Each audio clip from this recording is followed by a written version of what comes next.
तथा प्रदेश के खाद्य सुरक्षा और औषधि प्रशासन विभाग से जुड़े हुए राज्य मंत्री श्री दयाशंकर मिश्रा दयालु जी, चिकित्सा शिक्षा, चिकित्सा स्वास्थ्य और संसदीय कार्य विभाग के राज्य मंत्री कुंवर मयंकेश्वर शरण सिंह जी, अपर मुख्य सचिव चिकित्सा शिक्षा एवं चिकित्सा स्वास्थ्य समित घोष जी, प्रमुख सचिव नित्य एवं कार्मिक विभाग श्री एम देवराज जी, सचिव एवं आयुक्त खाद्य सुरक्षा एवं औषधि प्रशासन श्रीमती रोशन जैकब जी, चिकित्सा स्वास्थ्य तथा खाद्य सुरक्षा और औषधि प्रशासन विभाग से जुड़े हुए सभी अधिकारीगण, इन विभिन्न विभागों से जुड़े हुए चयनित अभ्यर्थीगण, उपस्थित बहनों और भाइयों, सबसे पहले जिन 609 पदों पर चयन की प्रक्रिया संपन्न हुई है, आपके इस सकुशल चयन की प्रक्रिया और आज नियुक्ति पत्र वितरण के आज के इस कार्यक्रम के अवसर पर आप सबको मैं हृदय से बधाई देता हूं। आपके परिवार के सदस्यों को भी हृदय से बधाई देता हूं। एक निष्पक्ष और पारदर्शी चयन की प्रक्रिया के लिए अधीनस्थ सेवा चयन आयोग, जिसके अध्यक्ष शेषन सांबत जी यहां पर उपस्थित हुए हैं, मैं उनको और उनकी पूरी टीम को भी हृदय से धन्यवाद देते हुए आप सभी का उत्तर प्रदेश सरकार का हिस्सा बनने के लिए हृदय से स्वागत भी करता हूं। यहां पर मेरे पूर्व वक्ता हमारे डिप्टी सीएम जो चिकित्सा शिक्षा और चिकित्सा स्वास्थ्य विभाग के मंत्री भी हैं, उन्होंने अपनी बात यहां पे रखी थी। उससे पहले श्री दयाशंकर मिश्रा दयालु जी ने भी अपनी बात को आपके सामने रखी। स्वाभाविक रूप से हर मां बाप की इच्छा होती है कि उसका बच्चा पढ़ लिख करके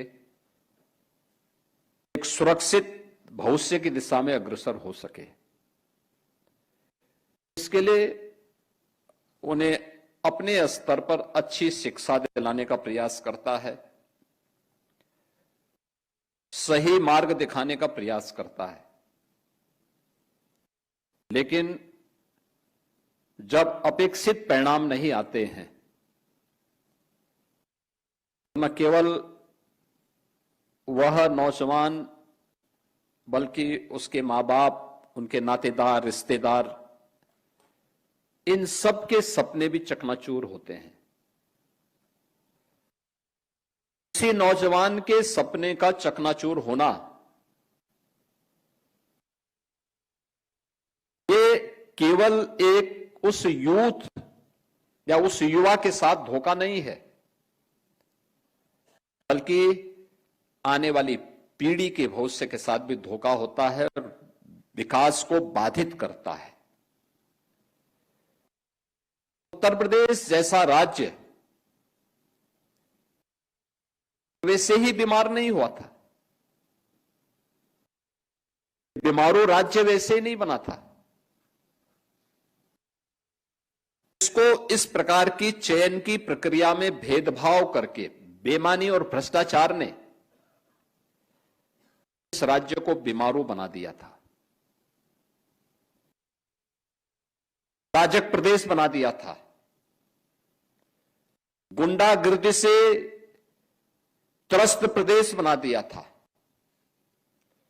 महीनों महीनों कर्फ्यू वाले प्रदेश के रूप में उत्तर प्रदेश को बदल दिया था। कोई भी व्यक्ति अपने आप को सुरक्षित नहीं महसूस करता था। चयन की प्रक्रिया में इतने भेदभाव होते थे कि माननीय न्यायालय को उन्हें रोकना पड़ता था। माननीय न्यायालय ने उस हर एक नियुक्ति की प्रक्रिया में 2017 के पहले कहीं ना कहीं उन्हें स्थगन आदेश देकर के रोका हुआ था और तमाम प्रकार की तीखी टिप्पणियां की थी। बात यहां पर अभी हमारे डिप्टी सीएम कह रहे थे कि परीक्षा कोई और देता था और नियुक्ति पत्र कोई और प्राप्त करता था। ये 17 के पहले था। मुझे याद है मैं गोरखपुर में सांसद था। एक बार कहीं निकल जा रहा था, 4-5 बजे का समय था। आगे हाईवे जाम था। मैंने पूछा क्यों जाम है।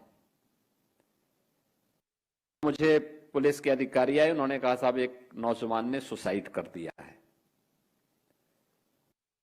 क्योंकि वह गांव जहां सुसाइड हुआ था तो मेरे संसदीय क्षेत्र का हिस्सा था। मैं अपनी गाड़ी से उतरा, मैंने कहा मैं मिलता हूं उन परिवार के लोगों से।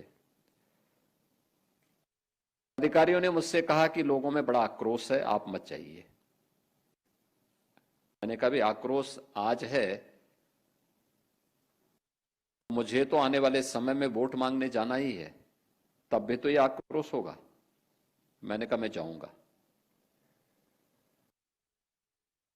मुझे लोगों ने देखा वे शांत तो है, मैंने उनसे बातचीत की।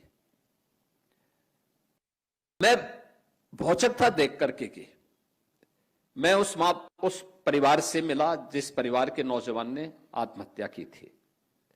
मैंने उस परिवार के उस नौजवान जिसने आत्महत्या की थी उसके माता पिता से मैं मिला। वो अकेला लड़का था। मैंने कहा ये घटना कैसे घटित हो गई। उन्होंने कहा देखिए उत्तर प्रदेश पुलिस भर्ती में मेरिट में इसका नाम आया था, लेकिन इसको नियुक्ति पत्र नहीं दिया गया